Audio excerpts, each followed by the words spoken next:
السلام عليكم ورحمة الله وبركاته، أعزائي ومتابعي قناة معمار الشلامي، اتفرجوا معايا على الريسبشن وجمال الشقة اللي انتوا شايفينها.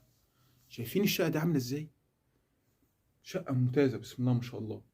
بصوا يا جماعة، الشقة دي في الهانوفيل على الشارع الرئيسي للهانوفيل. الشقة دي عبارة عن 3 غرف وريسبشن وحمام ومطبخ، 3 عدادات غاز وكهرباء ومية خاصين بالشقة. الشقة دي برخصة، أرض مسجلة، سقفها معزول صح، ما فيهاش فرق بين الدور الأول والدور التاني والدور السادس. عندنا مطبخ بسم الله ما شاء الله عليه، يشيل معاك كافة الأجهزة الكهربائية.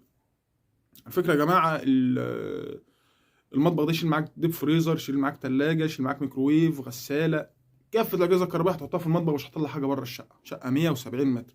السعر في العنوان وفي الوصف هتلاقيه موجود تحت. بعد كده هنخش عندنا على غرفة الأطفال. احنا عندنا 3 غرف بتطل على الشارع. ده أول غرفة اتفرج عليها بالراحة. عندك تشيل معاك ال3 غرف، يشيلوا معاك أوضة نوم، بس احنا عندنا غرفة النوم كبيرة جدا هنتفرج عليها. تعالى بقى نبص كده على الحمام وجمال الحمام. حمام واسع، حمام مريح نفسيا، احس ان انا عندي في شقتي حمام بسم الله ما شاء الله.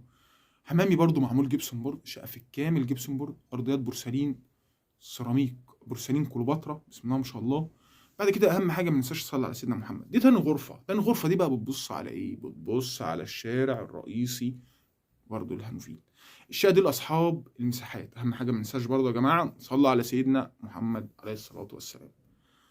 بعد كده هنخش على الغرفه رقم 3. الغرفه رقم 3 ديت برضه بتطل على الشارع. يبقى انا عندي كده ريسبشن والثلاث غرف بيطلوا على الشارع. الواجهه بتاعت الشقه عندي بحري بسم الله ما شاء الله عليها. وانا شاكر ليك ان انت سمعت معايا الفيديو للاخر. واهم حاجه ما تنساش تصلي على سيدنا محمد، وما تنساش تحط لنا لايك، ما تنساش تفعل الجرس، ما تنساش تشارك معانا الفيديو ده مهم. ودي تعتبر الشقة رقم 1 المعروضة حاليا في الهانوفيل، بالمساحة دي والتشطيب ده وبالسعر اللي مكتوب عندك تحت في العنوان أو في صندوق الوصف. تشطيب الكهرباء ساس حاجة عالية جدا. تعال كمان مرة نبص على الريسبشن مرة أخيرة، وما تنساش تحط لايك وتصلي على سيدنا محمد. والسلام عليكم ورحمة الله وبركاته.